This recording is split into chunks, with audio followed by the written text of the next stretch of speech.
Olá, eu sou a Camila Graço. Olá, eu sou a Fernanda Costa. Olá, eu sou a Juliana Esperandio. Eu sou Luiz Gama, sejam todos bem-vindos, bem-vindas. Hoje é dia de 4 mais 1, né? 4 mais 1 do mês. Hoje com o Robson Melo.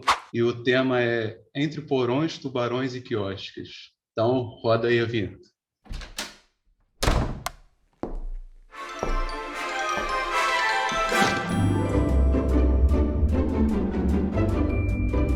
Bom, é com muito prazer que a gente recebe hoje o Robson Melo, que é psicólogo e psicanalista, membro do Fórum do Campo Lacaniano de Curitiba, membro e diretor da Escola de Psicanálise dos Fóruns do Campo Lacaniano do Brasil. Bem-vindo ao Papo Furado, Robson. A gente está muito feliz de receber você aqui. Obrigado, Juliana, pelo convite, Luiz, Fernanda, Camila. Eu também estou super feliz de estar aqui com vocês para a gente bater esse papo furado. Estou muito satisfeito e honrado com o convite. Feliz de estar com vocês aqui. A gente que agradece. Eu acho que talvez para a gente começar as discussões de hoje, eu queria citar um trecho de uma música de um rapper chamado Djonga, que eu acho que vai falar muito bem sobre o que a gente quer discutir hoje. Ele fala exatamente o seguinte: chegar aqui de onde eu vim é desafiar a lei da gravidade. Pobre morre ou é preso nessa idade. E aí eu acrescentaria, principalmente se for um pobre, um jovem negro. Perfeito. Antes eu lembrei, você trouxe a letra do Djonga, eu lembrei da letra, pulou aqui, né, do Cidade Negra, em que ele tem um trecho, né? Você não sabe o quanto eu caminhei para chegar até aqui. Sim. É isso, né? É isso. É para falar um pouquinho da proposta do título, né? O que a gente pensou entre porões, tubarões e quiosques, né? Essa proposta de título, e que eu fiquei contente que vocês abraçaram também comigo, exatamente para a gente pensar esse contexto estrutural, histórico, social, em que a gente, para abordar a temática do racismo, a gente não pode deixar de falar, né, de lançar um olhar sobre esses pontos e abrir a partir daí, né, os porões dos navios negreiros, né, também conhecidos como os tumbeiros, né, eu descobri esse significante há pouco tempo, né, esse lugar de navio e tumba, né, os tubarões em que os corpos que morriam, muitos corpos, né, nessa travessia, recebiam os corpos dos negros, né, os corpos que eram lançados aos tubarões, e trazendo para a nossa atualidade, né, a questão do quiosque na Barra da Tijuca, em que a gente presenciou tristemente, né, esse crime bárbaro do Moazi Kabagambi, né, o congolês de 24 anos, mais um dos muitos casos. A gente é difícil isso, né, porque a gente é muito triste, a gente vai perdendo são tantos os casos e a gente vai perdendo a referência de todos eles, né? A gente fica sempre com o mais recente, né? Mas são tantos, é uma lista infinita. Então, para abordar esse tema, é unânime, né? Fazer essa construção histórica desse período escravocrata que a gente viveu e toda a construção de sociedade que tivemos, que temos,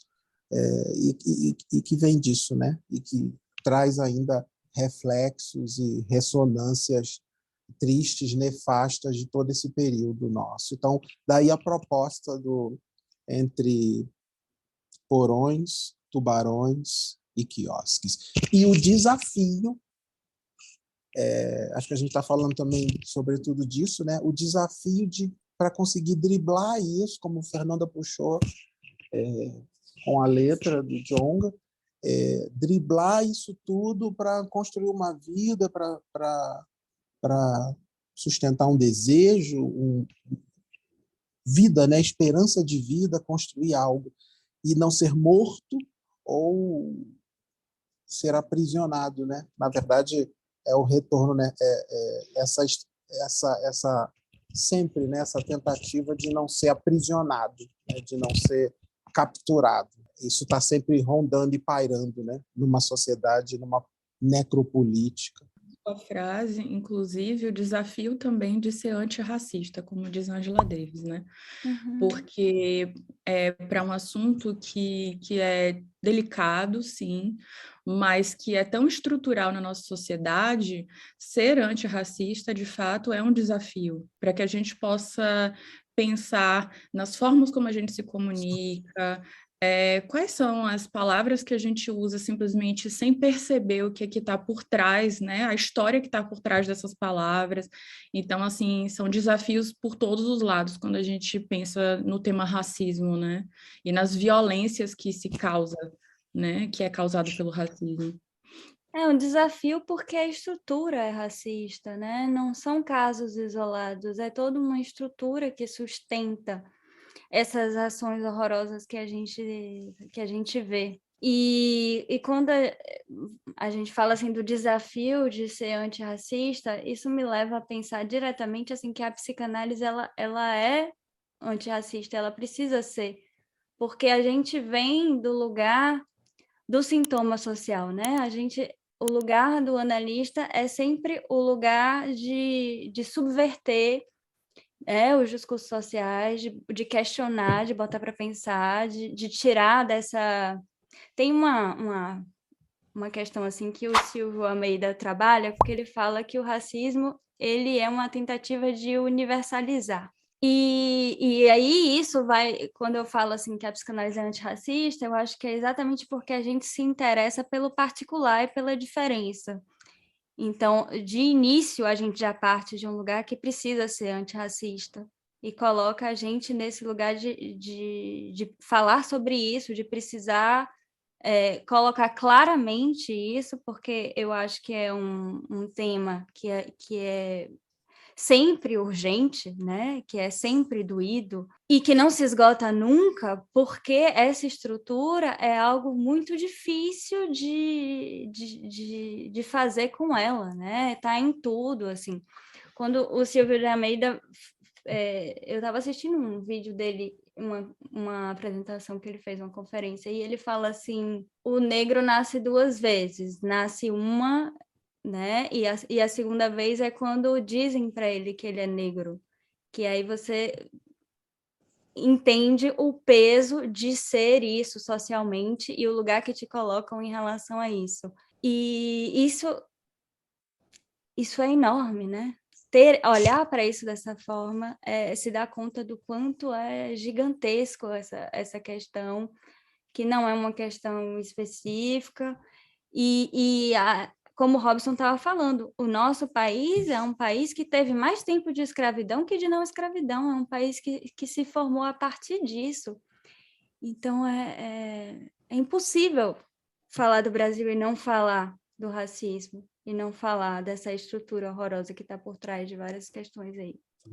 Vocês tocaram são pontos nevrálgicos e cruciais dessa discussão, né, que Fernanda trouxe, que é a questão central, né, que gira em torno da linguagem, dos discursos. A gente tem, né, vários teóricos apontando para essa questão, né, do racismo enquanto esse elemento, né, discursivo e que se transmite né, entre os sujeitos transgeracionalmente, esse viés, o racismo, isso na verdade isso é o mais rico, né? Claro que tem uma questão que a gente desdobra do fenótipo, uma questão fenotípica, a questão da cor da pele, mas é muito amplo, né? Acho que essa questão, né, da linguagem e do discurso são pontos centrais, e isso também eu concordo, acho que você traz uma questão ótima, né, Juliana, também, que é esse movimento, né, do discurso racista, e que traz no seu bojo, sobretudo, uma bandeira de trazer o né, o perigo do o risco do porque nesse clamor pelo vem na esteira a aversão à diferença, às diferenças, né, às singularidades, e aí vem os racismos, o racismo aos sujeitos negros, mulheres, homens negros, e acho que vocês trazem questões fundamentais, centrais do debate, né, no debate do racismo e de ser antirracista. Uma estrutura que é muito sustentada por um silêncio bastante violento, né, eu estava lendo uma tese que comenta sobre justamente, que é a base mais forte, esse silêncio, né? Que vem de um pacto narcísico. Achei interessante que a autora falou isso. Um pacto narcísico que tem como base fundamental ela chama de branquitude, né? Então, que tem muito a ver com esse né? Tudo branco, né? É uma coisa eurocêntrica, né? Digamos assim. Né, que é um ideal que, por exemplo, fica arraizado mesmo. É muito difícil de fazer cair, né? Eu vejo isso muito na clínica, né? A dificuldade de assumir-se negro ou negra, né? Porque primeiro precisa ter uma queda dessa imagem, né? Que, por exemplo, você vê uns vídeos bastante duros assim que mostraram assim de um estudo de crianças bem pequenininhas, né? Botam bonecas na frente delas, por exemplo, e elas se reconhecem na boneca branca, né? Então tem algo aí que precisa cair, né? É um caminho, né? Você falou da letra da Cidade Negra. Você não sabe quanto é o caminho. É um caminho bastante difícil, né? E para romper com esse silêncio, né? Que é muito duro realmente. Essa autora, como é que é o nome dela? Maria Aparecida Silva Bento. Eu fico me questionando, né, porque historicamente tem o apartheid, né, que teoricamente acabou, lá, que vem aí, lá na África, enfim. Sobre o mito da democracia racial. Será? Né? Eu vi um vídeo, uma fala de uma atriz, que agora eu não vou me recordar o nome dela, que ela fala justamente dessa questão aí da padronização e do e ela fala, o negro, ele é colocado como sendo todos iguais. E a sociedade confunde o artista negro, por exemplo, né? Eu sou confundida com a Margareth Menezes, o Milton Nascimento com o Djavan. E por que isso? Por que não podemos ser, né, pessoas distintas? E se você entra, ela falou, inclusive, que ela se sentiu constrangida quando entrou no restaurante, que ela viu que a grande parte das pessoas que estavam sentadas, né, comendo, eram brancas, a maioria era branca, e quem estava servindo era negro, a maioria. E se você chega num lugar assim, algo tem de errado, porque, inclusive, ela foi vista de uma forma diferente por aquelas pessoas que estavam ali consumindo, né? E ela estava ali como consumidora também. E aí ela fala, então, se existe lugar de branco e lugar de preto, ela usa esse termo, então tem apartheid. Né? E eu fico me questionando esse lugar marginalizado, né, que essas pessoas são colocadas. Eu confesso que assim, falar sobre isso aqui para mim está sendo um tanto angustiante. A gente teve uma conversa antes, Juliana e Luiz, justamente por esse movimento que a Fê coloca, né, porque é todo um trabalho também de ser antirracista pela questão do racismo ser estrutural e às vezes a gente não perceber, né? E isso está mexendo tanto comigo que eu estou numa urgência de o que eu posso fazer para isso melhorar, sabe? Qual a minha responsabilidade no mundo, enquanto sujeito, enquanto analista. Acho que é por isso que a gente está aqui hoje falando, trazendo essa pauta para a psicanálise, né? Porque sim, a psicanálise fala dos sujeitos na sua singularidade, mas eu acho que a questão, né, do racismo é uma pauta a mais para ser colocada, porque eu as pessoas mais próximas sabem, mas eu vou compartilhar pela primeira vez aqui ao vivo para todo mundo que está me ouvindo. Eu estou na fila de adoção, né? E a grande probabilidade de eu adotar uma criança negra é grande. E eu comecei a me questionar como que vai ser, né? E começou a me causar angústia da probabilidade, da grande probabilidade dessa criança, desse meu filho, sofrer discriminação, sofrer preconceito, pior ainda, sofrer uma violência tão absurda. Então, o que a gente pode fazer, né? E essas mães todas, essas mães que perderam esses filhos em condições tão complicadas, qual a nossa responsabilidade nisso? Isso precisa ser falado por todo mundo, não? Por todo mundo, o Exato, romper tempo o todo. silêncio.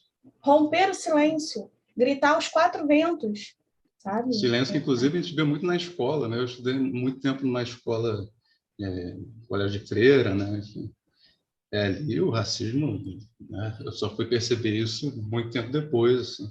Mas, por exemplo, um exemplo simples, né? Eu só fui descobrir quem é Luiz Gama, por exemplo, com 17 anos, assim, sabe? Eu já tinha saído da escola.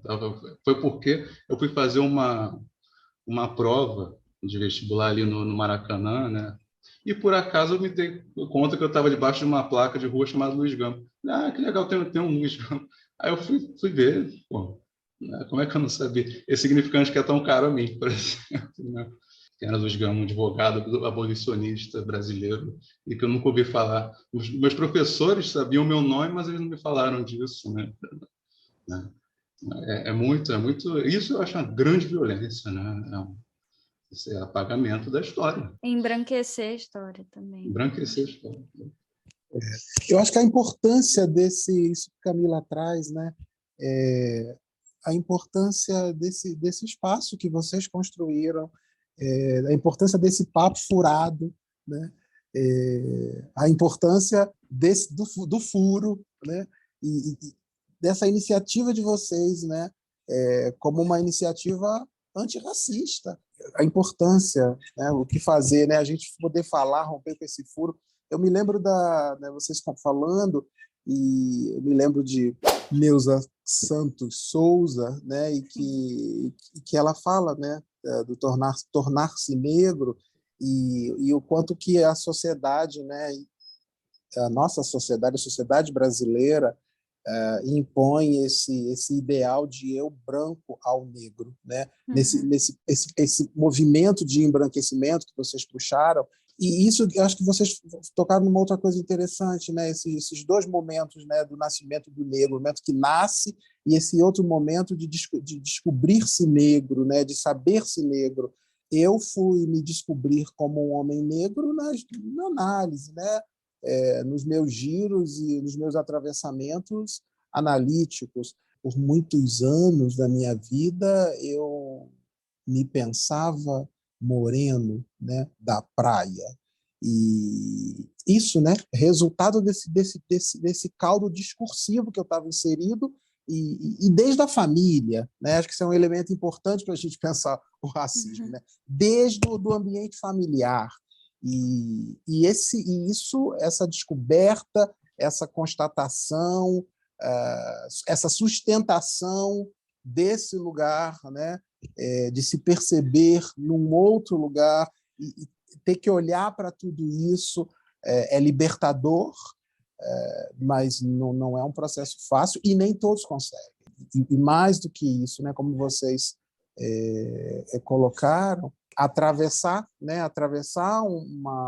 uma posição, né, que comumente se fala de vitimização, e trazer o que é histórico, o que é fato, né, e possibilitar criação e transformação, né, e mudança de lugar, né, mudança de lugar. Então, acho que Fernanda, né, abrir esse nosso papo com a letra, e essa possibilidade de descoberta, uma possibilidade de construir lugares outros, né, de construções outras. E concordo, acho que Camila também traz uma coisa muito bacana. Essa pauta é uma pauta cara e é uma pauta a mais para a psicanálise, para os psicanalistas, né, acho importante que todos estejamos às voltas e pensando nisso, né? As estatísticas são aterradoras. Até porque isso impacta diretamente na nossa escuta enquanto analistas também, né? De que lugar a gente está escutando nossos analisandos. E essa sua fala, Camila, também me fez pensar assim, o quanto o Everest para um negro tem o dobro de tamanho. Enquanto que o que a gente faz muito pouco, né, por causa da cor da nossa pele, muitas vezes é muito mais valorizado, para um negro o caminho é bem diferente. Então, isso nos coloca esse questionamento mesmo, né? De que lugar é que a gente está ouvindo nossos pacientes? De que lugar a gente está respondendo na sociedade enquanto psicanalistas? Porque, querendo ou não, somos atravessados pela ética da psicanálise e somos convocados a falar desse lugar também. Então, eu acho que é um questionamento muito importante. Isso me faz pensar em algumas coisas, assim. Eu sempre falo que o lugar da psicanálise é um lugar que a gente precisa estar o tempo inteiro vigilante, porque senão a gente sai dele, né? Assim, esse lugar de questionar, de colocar a particularidade como algo muito importante e de não cair na coisa, né? Nem da política da igualdade, somos todos iguais, temos aí entra a meritocracia, enfim, uma série de coisas, ou a política do nossa, eu sei muito, né, do líder, eu posso mandar aqui nessas pessoas. Então, a psicanálise, ela vai sempre contra, né? Ela é sempre contraversa ao, vamos dizer assim, o comum, né? O caminho comum. Que quando a gente pensa nessa questão do racismo estrutural, é exatamente isso que fica assim para mim, porque por muito tempo a gente repetiu que o racismo é algo que a gente produziu, né? A gente produz racismo. Mas, na verdade, é o racismo que produz a gente. O racismo está aí nessa estrutura da onde a gente está. Então, se a gente não fica vigilante para isso, a gente vai reproduzir uma série de coisas. A gente precisa ter essa consciência de que o racismo nos produz num país onde temos a história que temos, né? Num país que foi fundado a partir do racismo, né? Então, assim, isso é muito importante de colocar. E isso me faz pensar numa outra coisa que a Djamila Ribeiro trabalha, quando ela fala do lugar de fala, que me parece muito interessante pensar isso, né? O lugar de fala, muito ao contrário do que as pessoas costumam entender, não é sobre eu sou branca, eu não posso falar sobre racismo. Não é disso que se trata. Na verdade, eu preciso falar sobre racismo porque eu faço parte do grupo que produz racismo, né? Eu tenho privilégios por conta de viver em uma estrutura racista. Só que pensar no lugar de fala é pensar que o discurso que me foi dito durante a vida inteira, o que eu escutei, né, a minha volta, da onde isso vem? Que discurso foi esse? Então, é o exercício de você se responsabilizar pela fala, de você entender da onde veio essa fala, como é que se construiu essa fala, o que você pode desconstruir dessa fala, porque quando a gente não se responsabiliza, não dá para mudar, né? É isso que a psicanálise ensina também, a gente precisa se responsabilizar pelas nossas posições. Então, pensar o lugar de fala como algo que implica a responsabilização e a reflexão dos discursos que estão em torno da gente é muito importante. Se permitir um embaraço, né? Porque o que me incomoda muito, eu vi isso também na tese da Mari, ela fala que se você sentiu embaraço, eu estava sentindo muito na leitura, então, se você está sentindo embaraço, então esse é o caminho correto, né? Para conseguir começar essa mudança, né? Assim como também senti muito embaraço, e, aliás, eu recomendo aqui que o pessoal vá lá na página do Instagram da Mídia Ninja, que eles têm uma postagem com muitas frases, né? A gente estava falando da linguagem e o papel da linguagem nisso tudo, né? Das frases que a gente reproduz o tempo inteiro, né? E eu fiquei assim, meu Deus do céu, cara, um monte, assim, um monte, né? Que reproduz racismo de alguma forma, né? Não apenas o racismo, mas enfim, também várias formas de preconceito. né? E eu fiquei assim, meu Deus do céu, isso tudo está na linguagem assim, mais corriqueira o tempo inteiro, né? Pode parecer besteira, mas isso é só, né? Que foi Mas nos não. constituindo, né? Que foi constituindo crianças e que os pais foram passando para Uhum. os filhos e que isso foi assumindo essa trama na sociedade, nos espaços, nas empresas, nos hospitais, nas escolas de psicanálise. Isso foi chegando, né? E isso legal isso que você fala, Juliana.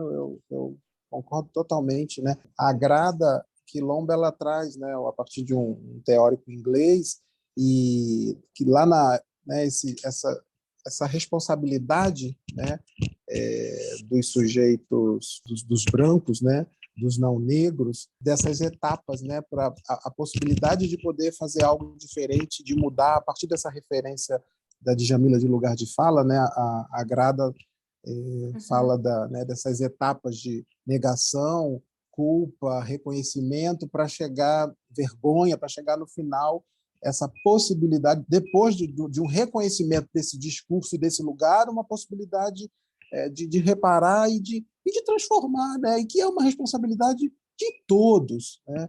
Do combate, né? De sermos antirracistas. Acho muito legal isso que você traz, né? É um desafio, né? Um desafio nessa estrutura, nessa engrenagem, né? O Silvio Almeida ele fala disso muito claro, né? Esse mecanismo, essa engrenagem social, né? E como a Lélia fala, né? No racismo e sexismo na cultura brasileira, ela toca nesse ponto, né? Do racismo como essa neurose cultural brasileira, né? E esse modus particular do racismo que se construiu aqui, dessa estrutura, né, dessa engrenagem extremamente mortífera e que a gente vai percebendo os resultados dela, né? Essa máquina funcionando, né? Que tritura corpos negros, né? E que a gente não pode deixar de fazer um resgate do abandono, né? Na verdade, isso não tem como deixar de fazer esse link histórico sempre, né? Quando a gente remonta todo o período escravocrata, né? A possibilidade de uma construção de uma sociedade moderna, o modelo que se pensava de sociedade moderna era com, né, sobretudo, o que fazer para que a população negra desaparecesse. Com a proposta do João Batista de Lacerda, em 1911, no Congresso, né, das Raças, Universal das Raças, que a proposta era que em 100 anos a população desaparecesse, e esse era o modelo, era o que se pensava para um país moderno, né? O que fazer com essa população para que ela desapareça. E aí, né, vem todo o projeto eugenista, patrocinado, né, pelo Estado, e, na verdade, o que a gente vê hoje, né, as coisas vão tomando roupagens, a coisa vai se modificando, né, vai assumindo uma outra estrutura, mas, em essência, nós temos o mesmo. O abandono do Estado, né, um abandono estatal da população negra quando, após a abolição, né, a população, então, foi abandonada, foi largada sem possibilidade de transformação de suas vidas. Quando, na verdade, aí a gente já identifica, né, um projeto de uma necropolítica. Né? O que fazer para matar? Uma outra possibilidade de matar, vamos deixar morrer.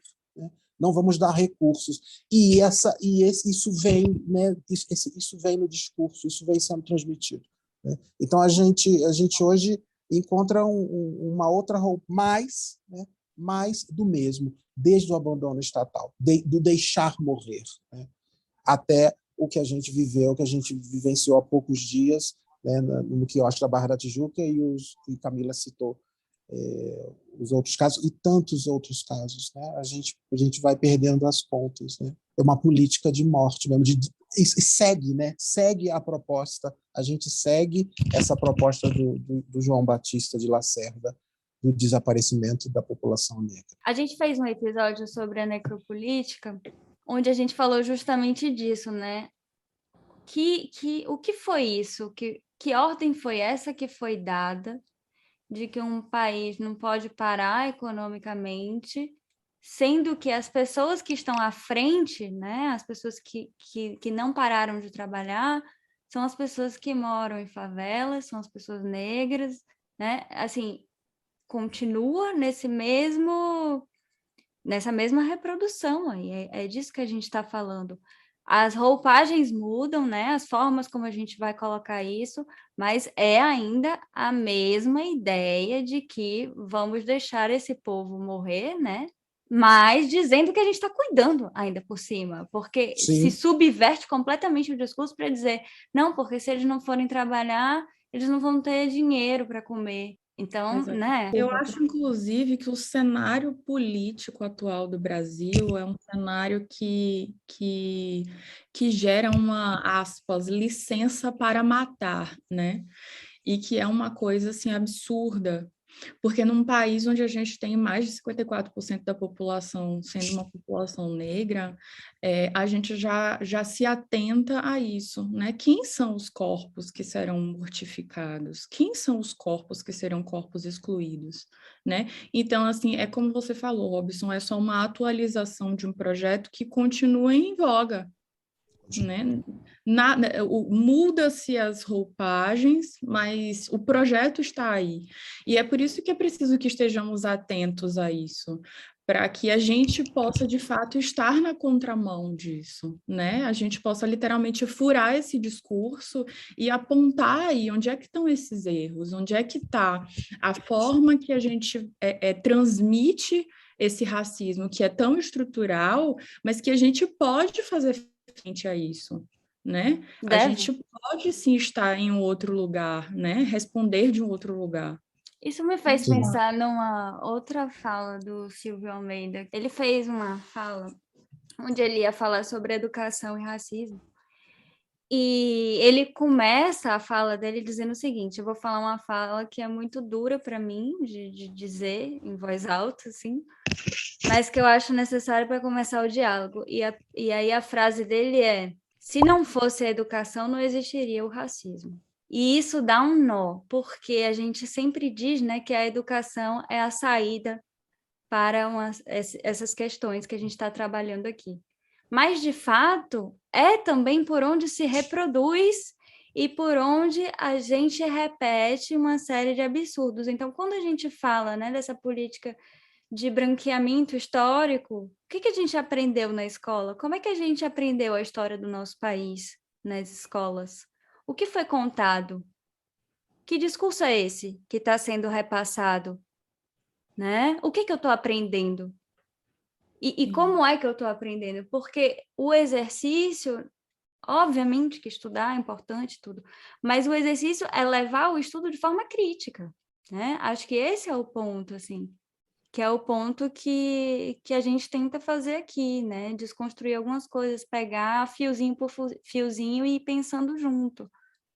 Porque pode ser também que a educação seja um caminho que lute contra, né, o que a gente está tentando fazer.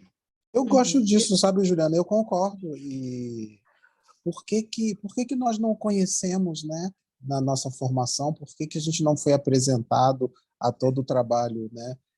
Como o Luiz Gama puxou aí, a história do Luiz Gama. Por que a gente não conheceu a vários teóricos importantes, né, no campo da produção intelectual, acadêmica, respeitada, pesquisadores, homens, mulheres, negros, né? A gente não conheceu Virginia Bicudo, a gente não isso não chegou a própria Lélia, né? Uhum. A gente não conheceu vários outros, né, profissionais. Eu fui conhecer Neuza muito depois. A gente na graduação na psicologia, né? Isso eu acho que eu concordo com isso e anteriormente, né? O que é passado para as crianças, né? O que o Luiz trouxe nas palavras, né? O uso das palavras, né? Que traz sempre, né, algo ali por trás de uma verdade racista, que na verdade vem reforçar todo esse histórico que nós abominamos, né? Eu concordo, eu acho isso para dar um nó mesmo, porque acho que essa é a saída, né? A saída como você falou, estarmos alertas, a psicanálise está o tempo todo alerta, atento e fazer esse giro, né? Fazer essa torção, porque essa engrenagem, né? São as sutilezas desse racismo à brasileira, né? Acho que o racismo ele assumiu, né, configurações distintas nos países e no Brasil ele tem essas sutilezas, né, horrendas, né? Mas sem perder o seu poder letal. Eu ia só acrescentar que eu não sei se para vocês, mas pelo menos para mim foi recente o fato de ter tido conhecimento de que o próprio Machado de Assis era um homem negro. Então, assim, eu li Machado de Assis na escola, ninguém nunca me falou isso, sabe? E, assim, nunca me foi despertado nem mesmo o interesse de saber, porque já foi me passado com uma imagem de um homem branco que escrevia muito bem, um escritor realmente genial, mas recentemente a gente tem podido falar sobre isso, sobre esse embranquecimento, inclusive nas artes, enfim. Isso é preocupante, né? É preocupante. Muito. A contribuição do Juliano Moreira, né, para a saúde mental, a gente também não.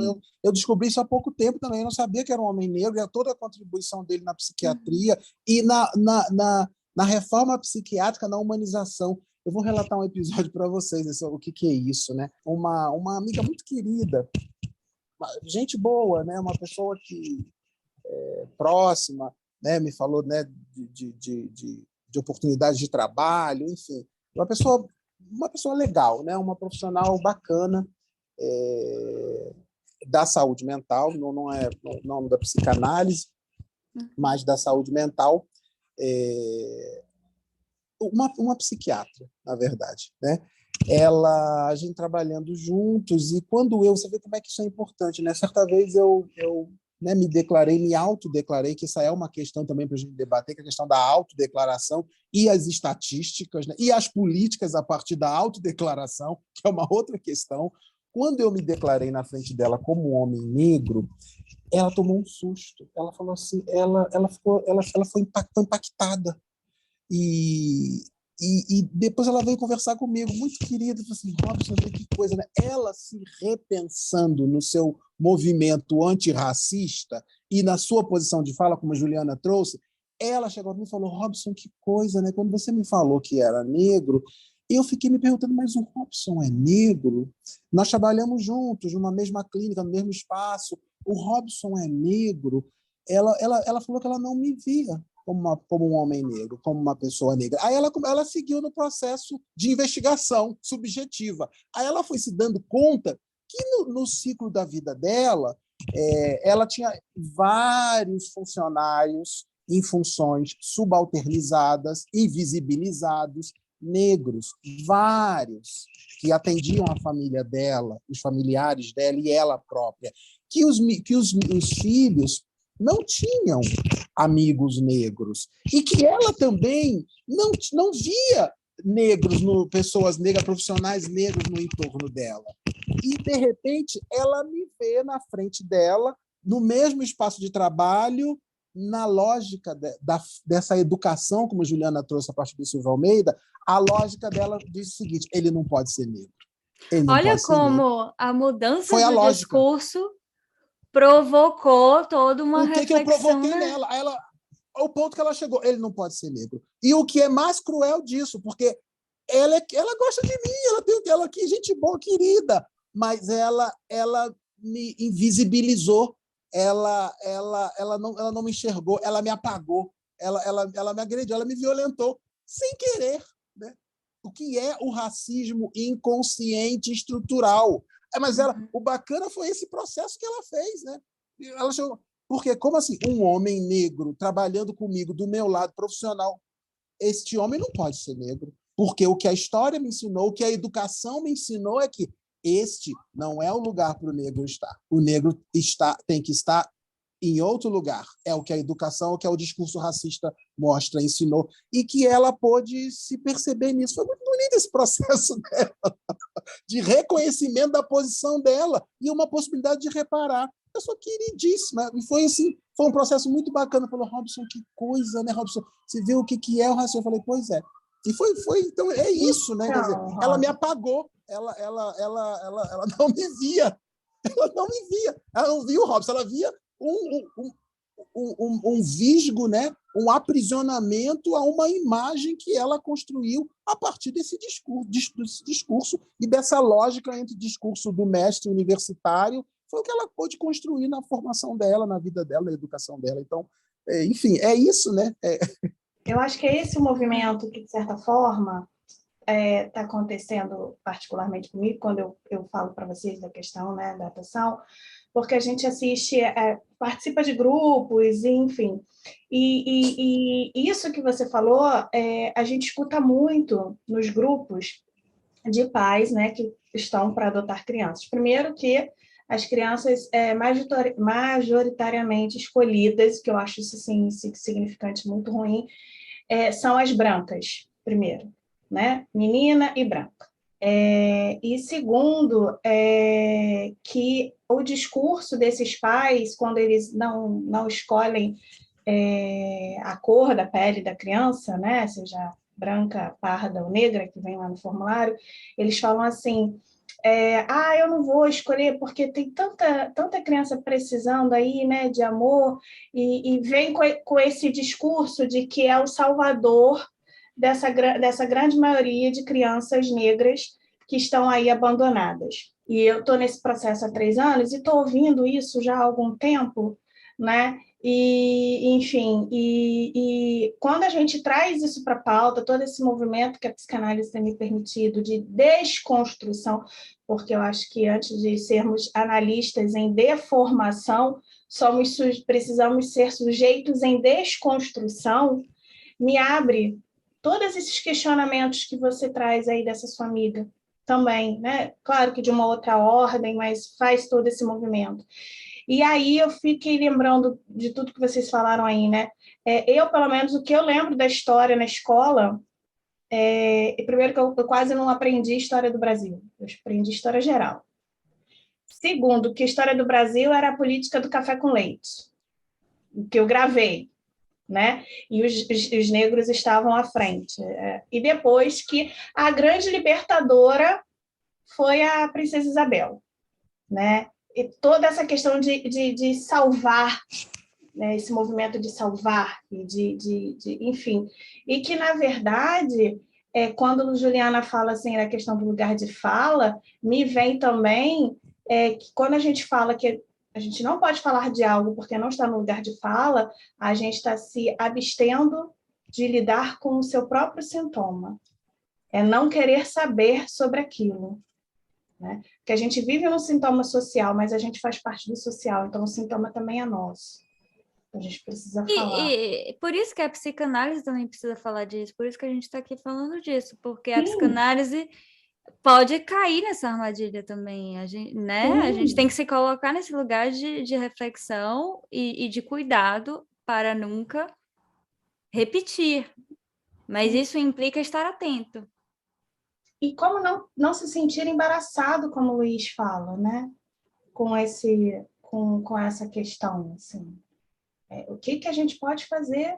Qual a nossa responsabilidade? Né? Esse exemplo que o Robson trouxe, perfeito, né? Foi uma pessoa que se permitiu esse embaraço, né? Permitiu. E aí, olha o giro que acontece, né? É incrível mesmo. Se permitiu o furo. E o efeito que causou para ela, quando eu cheguei e disse para ela, eu sou negro. A questão da autodeclaração. Né? Eu sou um homem negro. Eu poderia me apresentar de várias outras formas, e a gente sabe que tem toda a discussão, né, do colorismo no Brasil, né?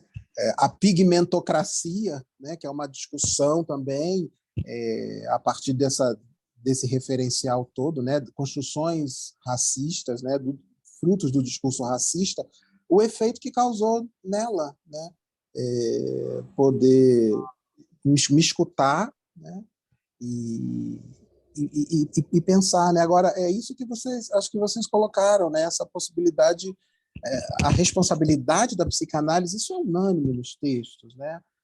Quando os teóricos, né, se debruçam, dar nome, nomear, falar, como o Luiz trouxe, né? se permitir o tropeço, a gente começou falando dos tropeços, né, Juliana? Se permitir o tropeço, esse furo, esse tropeçou, tem algo aí que traz da verdade, do inconsciente do sujeito, do discurso, da estrutura discursiva, porque é isso, né? Nesse momento de dar nome, você está num gesto, né? Num ato antirracista, porque a gente o tempo todo você vai se deparar, não, isso não existe, mas tem alguns que se saíram tão bem, né? Então, se você não se saiu bem, foi porque você não teve mérito, né? Quando na verdade isso é uma engrenagem que vai botando uma cortina de fumaça, né? O que parece ser um elogio, por detrás é um discurso racista, nefasto, e que faz achatar vários outros e levar ao sofrimento de tantos outros mais que não conseguiram, quando na verdade o que a gente precisaria era de uma política de acesso, né? De acesso a todos, né? E não temos, né? Então esse discurso da famosa meritocracia, né? Na verdade é um discurso que no bojo o que traz é toda a engrenagem, todo o maquinário racista e necropolítico. Porque é um discurso que tenta apagar a diferença, e toda vez que a gente tenta apagar a diferença, a gente cai numa segregação, né? Porque não, as condições não são as mesmas, não viemos dos mesmos lugares, não temos a mesma história, e isso precisa ser dito, isso precisa ser colocado, isso precisa ser questionado, repensado, né? E dizer que o que implica isso tudo, né? Esse discurso da meritocracia, tem uma coisa muito triste que acontece também às vezes, que é um sujeito que lutou muito para conseguir um certo lugar social e que não tinha nenhuma chance lá atrás de conseguir, mas que, como uma exceção, conseguiu. Quando ele entra nesse lugar, muitas vezes ele se cala e diz, realmente, foi meu mérito, para não ser jogado para fora de novo. Ju, eu fiquei pensando aqui, né? Então, qual seria a diferença do preconceito para o racismo e para a discriminação? Eu acho que são âmbitos diferentes, sabe? Porque para a gente poder pensar no preconceito, numa discriminação, acho que a gente precisa pensar também como seccionar isso. A gente está falando de um tipo específico de raça, a gente vai ter de gênero, a gente vai ter por orientação sexual. Então, assim, né? Mas o que eu acho que é urgente de se colocar é que tem algo de aspas, não dito, que está sendo dito o tempo inteiro e que a gente não entra em reflexão sobre isso. Só que mais que isso, além de não entrar em reflexão sobre isso, a gente presencia constantemente, diariamente, corpos sendo mortos por uma condição que eles não escolhem, né? Então, assim, é você nascer predestinado a. Isso já me gera uma questão. Predestinado ao quê? Por causa da cor da sua pele, você é predestinado a morrer com 18 anos ou menos? Entende quais são as oportunidades que são possíveis de se dar a um jovem, a um sujeito, que ele possa, enfim, ter uma posição de trabalho ou fazer uma universidade, enfim, tantas as outras oportunidades que são podadas por causa da cor da pele de um sujeito. Entende? Eu acho que, pelo menos para mim, fica muito disso. E por isso que eu acho muito precioso isso que o Robson e a Juliana falou, que é a oportunidade que a gente está tendo de dar nome. Porque a partir do momento em que a gente dá nome a isso, a gente consegue se deparar. E é aí que a gente pode, então, fazer essa torção e mudar de posição, sabe? Dizer assim, de que lugar é mesmo que eu estou ouvindo, falando, reproduzindo algumas coisas da sociedade, né? A coisa só existe quando ela é nomeada, né? Então, enquanto a gente não nomeia nada, não existe. Sim. E isso, né, essa possibilidade, né, como a Fernanda traz, que isso a Lélia fala também bastante, né, que esse movimento do racismo ali de mãos dadas com essa estrutura, né, que está o tempo todo puxando para o recalque, né, que ela chama do recalque, né, do português, né, da língua, né, do preto. Isso que está recalcado e que o tempo todo está retornando, né, a gente sabe disso, né, com a psicanálise, está recalcado, está na nossa cultura e o tempo todo retorna. Então, acho que quando a gente dá essa possibilidade de falar, de olhar, de nomear, de fazer um espaço como esse, e a gente vai, de alguma forma, né, desconstruindo algo disso. Eu acho que isso é importante, Fernando, né? Eu concordo totalmente. Acho que, de alguma maneira, a gente vai construindo algo na contramão do discurso racista, né? Que a gente vai encontrar, né? O Lacan fala disso desde da proposição, em outros momentos, a gente sabe disso, né? Acho que, de novo, a gente remonta a nossa história, essa relação íntima do capitalismo com a segregação, né? Os mercados o sucesso dos mercados comuns e a segregação, né?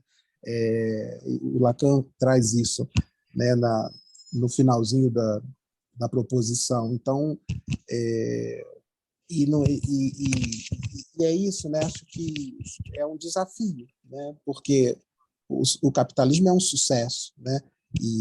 Na verdade, todo o processo de mercantilização, né? Toda essa questão da expansão ultramarina abriu o caminho, né?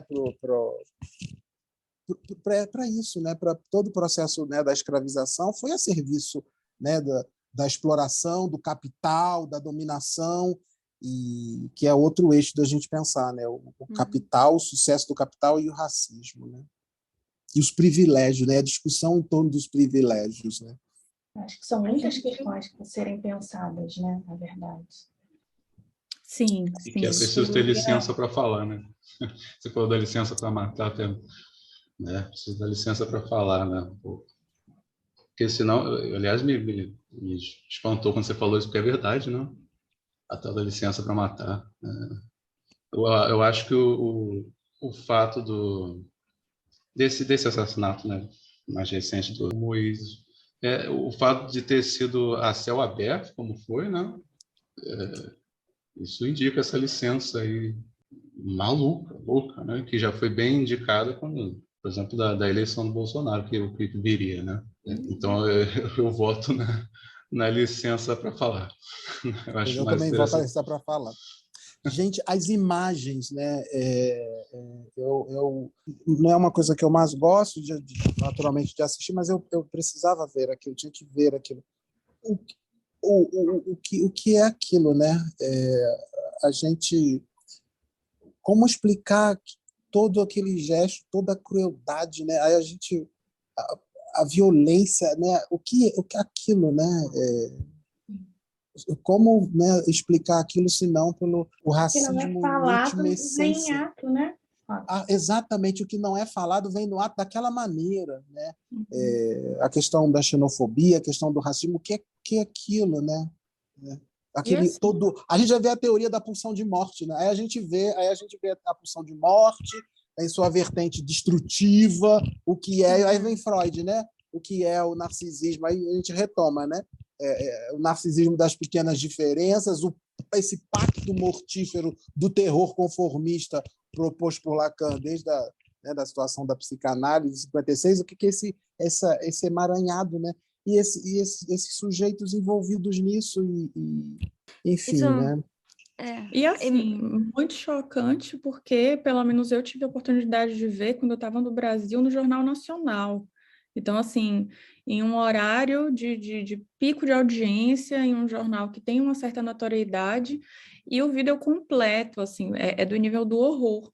Porque se tem o horror do ato, tem o horror daquilo que é o consumir essas imagens num jornal, assim, de grande porte. Então, assim, é realmente algo chocante. E dá indiferença, porque falaram que teve gente que foi no quiosque, né, comprar alguma coisa, enquanto Sim, enquanto acontecia. A cena tá lá escrachada, assim, o que é isso? Como é que se normaliza isso? Não é possível né? É a mesma coisa assim, o discurso do Bolsonaro não era um discurso velado, era um discurso completamente explícito. Como é que você normaliza isso? Avisado, né? Né? E as pessoas se assustaram depois, assim. Você fala, mas como assim você se assustou? Tava dito. As coisas me assusta muito, assim, essa coisa desmedida e o ponto que a gente precisa chegar para enxergar o óbvio. O quanto a gente vai dizendo assim, não quero saber, não quero saber, não quero saber, sabe? Teve o caso do podcast lá com o Monark, que ele falou sobre nazismo, e ali fizeram uma coisa, tinha que fazer, óbvio que tinha que fazer, mas antes disso ele fez várias declarações racistas. Então, o que é isso? O que isso quer dizer? Né? Racismo pode, mas nazismo não pode. Como assim? Né? Sabe? O que a gente tolera? Por que, né? Até que ponto a gente vai tolerar certas coisas? Por quê? E me assusta muito o nível que a gente chega, o ponto que a gente precisa chegar para dizer que é intolerável. É preciso muito tratamento, né, pelo significante. Justamente para tratar essa pulsão de morte desenfreada que o Robson falou. Sim. E as imagens, né? Eu acho que o Fernanda traz uma coisa muito interessante para a gente pensar, que essa exploração, né, essa coisa midiática, né, que por detrás tem também acho que tem as duas faces, né, de trazer o problema, acho que tem que trazer, tem que discutir, mas também tem esse viés de exploração a serviço da manutenção de um discurso. Acho isso interessante. O que eu acho uma coisa para a gente, né, não perder de vista, né, quer dizer, a maneira com que ele foi morto, né, a gente via as técnicas, né, que ele foi torturado até a morte, amarrado, né, quer dizer, a posição que foi colocada remonta perfeitamente o período das torturas coloniais, né, em que os corpos negros eram submetidos. Então, isso que vem, né, do discurso e que foi passando, né, a gente via isso. Então, é chocante, né, é assustador. De volta aos barcos e tubarões. Né? Exatamente, os tubarões, os porões, os tubarões e os tumbeiros. Né? Aí vem duas questões, né? Por que o corpo negro ele é objetificado, inclusive enquanto está sendo morto, né? Porque é que em 2022 o corpo negro continua sendo a carne mais barata do mercado, né? Exatamente.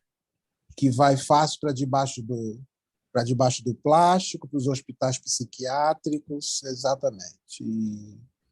E é isso, né, que de novo remonta, né, acho que o Quiné fala sobre isso, né, sobre essas faces do objeto, né, ao mesmo tempo que esse objeto que causa um desejo, né, e que o sujeito não sabe direito o que fazer com isso, né, que tem um imaginário, uma fantasia, né, sobre esse corpo, sobre a sexualidade, que é um lugar de objetificação, tem esse viés do desejo, mas no mesmo momento vem um contra-investimento, né, de abjeção, né, de ódio.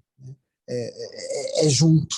Né, e essas faces, né, de desejo e de abjeção, né? Que o Essa sujeito... era outra questão que eu ia colocar, né? O que há de tão ameaçador, né? E que me causa tanto repúdio que eu preciso matar esse outro. O medo da perda de privilégio.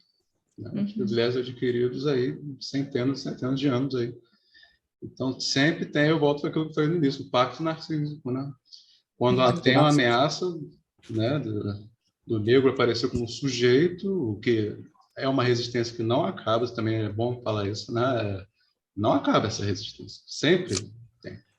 Mas aí vem o pacto e tenta, aí cria leis, né? Isso já desde a época da Lei Áurea, do sexagenário, por exemplo, a princesa lá aboliu a escravidão, mas depois criou-se leis, por exemplo, a da vadiagem, por exemplo, né? Que é já para encarcerar mesmo, que não pode, né? Não pode se equiparar ao lugar do colonizador, do grande, desse... que ele tenta se botar no lugar de um grande outro, assim, sabe? É uma lógica que precisa ser muito debatida para ter É, alguma queda, né? É por isso isso, que eu falo que a psicanálise é a política da vida, né? Porque a gente aposta na fala e tudo isso precisa ser falado. isso remete a uma coisa que a gente sempre fala, né? Do perigo de reduzir uma pessoa a um traço, né? E dessa coisa de que para me afirmar a minha existência, eu preciso negar a existência do outro. E esse é tão frágil, né? Você vê que é uma coisa tão frágil, né? Tem um sofrimento aí, né? Tem uma antropóloga, Rosiane Fernandes, e ela traz essa na tese dela, né? A luta por um modo de vida, uma tese premiada pela Sociedade dos Antropólogos, Associação da Vida dos Antropólogos, e ela traz essa questão desse modelo, né, da supremacia, né, que remonta ao período do absolutismo, né, das monarquias absolutistas, em que o modelo, né, esse modelo de ideal, né, para a sociedade, né, do bom, do belo, esse ideal era o ideal do homem, né? O homem, essa questão do gênero, né? Ela aponta para isso, do homem branco, né? E do homem branco cristão, né? E o quanto que ligado a essa questão, né, da monarquia, dos reis, das rainhas, o quanto que isso na entrada, né, do iluminismo, isso foi se perdendo para a chegada dos estados, né, toda a organização do Estado, Estados-nações, e o quanto que esse modelo, né, foi chegando em cada país, né, isso que foi se perdendo, de que maneira isso foi se construindo em cada lugar, né? Esse modelo absolutista, o que isso gerou, né, de aversão ao que não é, né, esse branco cristão, homem branco cristão, e outros modelos. Tudo que pudesse fugir a isso foi dando, então, as bases, né, para esses movimentos, né, nos Estados Unidos, o racismo, cada um com seu formato, né, o formato do racismo que se conformou lá do país, no Brasil, como esse desejo, né, como o Luiz trouxe, esse desejo de manutenção desse privilégio, né, de retorno a isso, né? O que a gente tem que fazer para não perder, para voltar a isso, e que se misturou, que se embrenhou com toda a política do José de Gobineau, que estava ali junto com a questão da discussão de raças com o João Batista de Lacerda. Então, essa referência primeira, né, desse modelo supremacista, e o desejo, o que a gente tem que fazer, quais as ações, qual a política, o que a gente precisa fazer para voltar a isso. Então, acho que a gente está às voltas até hoje com essa questão, né? Eu fiquei pensando aqui, agora na sua fala, que até a imagem de Jesus foi embranquecida, né? Também. Sim, também.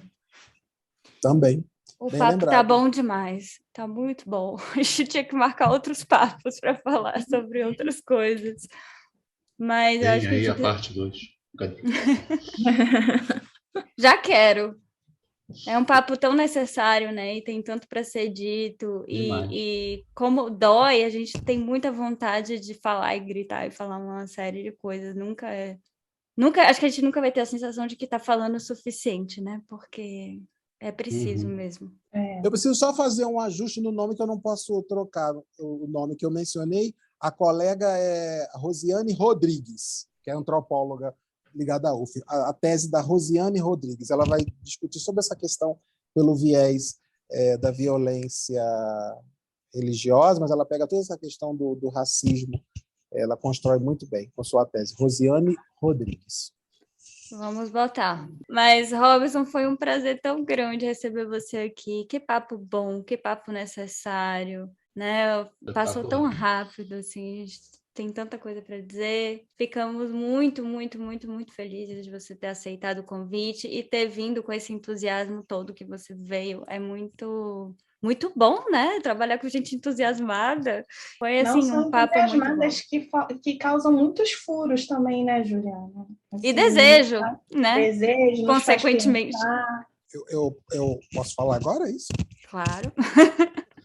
Eu também quero agradecer a vocês, Juliana, Luiz, Fernanda, Camila, por esse papo furado, por essa troca, por esse convite tão carinhoso, tão elegante, que me deu a oportunidade de falar de um tema que é fundamental. Esse espaço que vocês abriram, a oportunidade de falar, da gente conversar, que espaços como esse, que projetos como esse surjam, que surjam muitos outros, que venham muitos outros. A importância desse projeto, desse espaço, dessa fala, para a gente trazer os temas, né, que nos são caros e aposta numa sociedade melhor, né, do que a gente está vivendo, uma política melhor, uma aposta na vida. Acho que dessa forma a gente vai, com estratégias como essa, elas são importantes, com parcerias, com a responsabilidade de todos, a gente vai driblando e fazendo furo e não caindo na boca dos tubarões, não parando dentro dos navios negreiros, encarcerados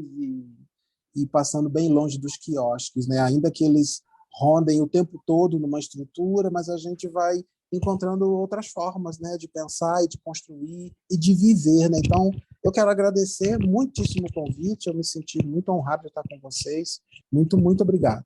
Temos que arrumar um jeito de continuar batendo papo, hein? Cartel, não sei, vamos arrumar aí um jeito. Eu estou de acordo, contem comigo. Vejam em mim um parceiro. Obrigada, Robson. Obrigada. Obrigado, gente. Obrigado a todos e todas. Obrigada. Então é isso, gente. Se vocês gostaram do papo, não deixa de dar o like aqui no YouTube. Existe também a forma de vocês comentarem lá no podcast, dar as estrelinhas do podcast no Spotify. E não deixa de acompanhar a gente nas outras redes sociais. A gente está no Instagram, está no Twitter também. Se vocês querem deixar comentários, sugestões de tema, pode deixar nas nossas redes sociais, que a gente vai ficar muito feliz em ouvir a opinião de vocês. Vão lá também no perfil do Robson, que sempre tem coisa muito boa de lá, né? O Robson tem sempre uma fala muito, muito importante, muito interessante, entusiasmada com a psicanálise, então vocês vão adorar. E fiquem ligados aí com as transmissões da psicanálise. E não nos calemos. Vamos falar não nos sobre calemos. É isso, não nos calemos, vamos falar sobre isso. Peço licença para falar.